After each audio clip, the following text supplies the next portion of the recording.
안녕하세요. 아플TV 여러분, 학점은행제 학습플래너 석구쌤입니다.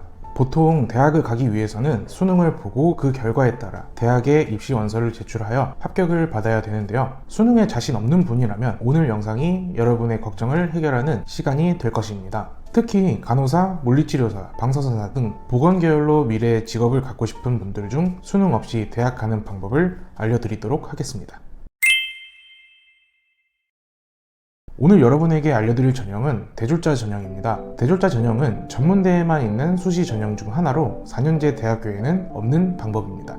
대졸자 전형은 전문대 이상의 학력을 가진 학습자라면 지원을 할 수 있는 자격을 갖게 되는데요. 이 전형으로 지원하여 합격을 하게 되면 1학년 신입생으로 입학을 하게 됩니다. 대표적으로 간호학과, 물리치료과, 방사선과 등 보건계열 학과로 지원을 하고 있습니다. 대학에서는 대졸자 전형으로 지원을 한 학생을 전적대 성적으로만 평가를 하기도 하고 또는 면접까지 평가에 반영해 최종 합격자를 선발하기 때문에 수능에 자신 없는 분이라면 이 전형에 지원을 하는 것이 하나의 방법이죠.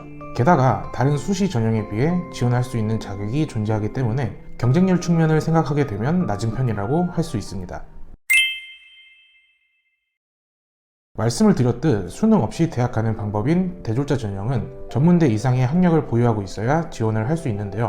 최종 학력이 고졸인 분의 경우 지원 자격을 만들기 위해 수능을 보고 대학에 들어가 졸업을 할 필요가 없습니다. 바로 학점은행제를 통해 지원을 할 수 있는 자격을 갖출 수 있는데요. 각 대학의 모집 요강을 살펴보면 전문대 졸업자와 동등한 학력을 인정한다는 문구를 확인할 수 있는데요. 이것은 학점은행제를 통해 학위를 취득한 사람도 대졸자 전형에 지원을 할 수 있다는 겁니다. 그렇기 때문에 최종 학력이 고등학교 졸업자라면 학점은행제를 통해 총 80학점을 이수하면 전문학사 학위를 취득할 수 있고 이것을 기반으로 전문대 대졸자 전형으로 지원을 할 수 있는 것이죠. 대졸자 전형은 취득한 학위의 전공과 지원하는 전공이 달라도 접수를 하는 것에 문제가 없기 때문에 학습자들은 전공으로 경영 전문 학사를 추천받아 과정을 진행하게 됩니다. 학점을 모으는 방법은 온라인으로 진행되는 강의, 자격증 취득, 독학사 시험이 있는데요. 경영으로 추천을 받는 이유는 전공과 관련된 학점을 받을 수 있는 자격증의 종류가 다양하게 있으면서 독학사 시험으로도 학점을 받을 수 있습니다. 또한 다른 전공에 비해 성적 관리가 용이하기 때문에 경영 전공으로 과정을 추천하고 있어요.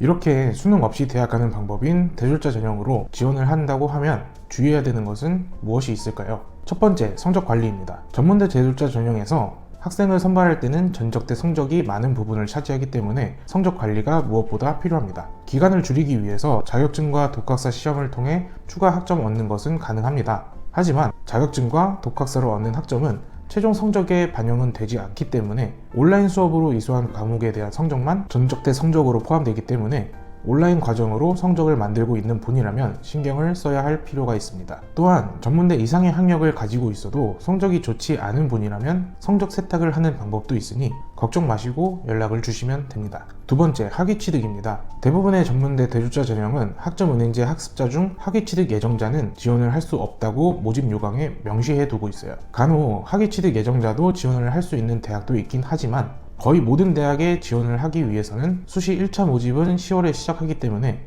적어도 8월에 학위를 받을 수 있도록 학점 이수 계획을 만들어 두는 것이 필요합니다. 세 번째, 평가 방식입니다. 대학마다 평가하는 방식이 다르기 때문에 지원하고 싶은 곳이 있다면 평가를 어떻게 하는지 확인을 할 필요가 있어요. 크게 두 가지로 나눠지는데 전적대 성적만 평가에 반영하고 있거나 전적대 성적과 면접으로 평가를 하는 곳도 있습니다.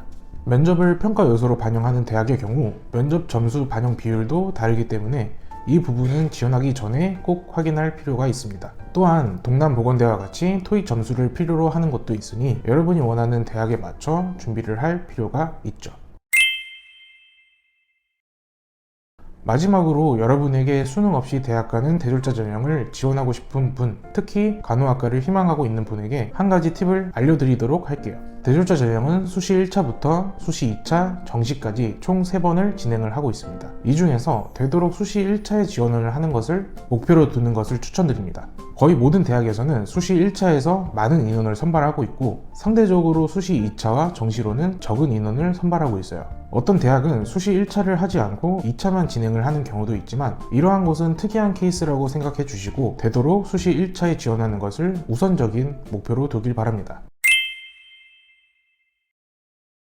오늘은 수능 없이 대학 가는 방법 중 하나인 전문대 대졸자 전형에 대해 알려드렸는데요. 꼭 보건계열만 아니라 다양한 전공도 지원을 할 수 있기 때문에 여러분이 원하는 전공이 있는지 확인을 하고 싶다면 언제든 와플TV 학습 플래너 또는 석구쌤에게 연락을 주시면 여러분의 상황에 맞는 과정을 안내해 드리겠습니다.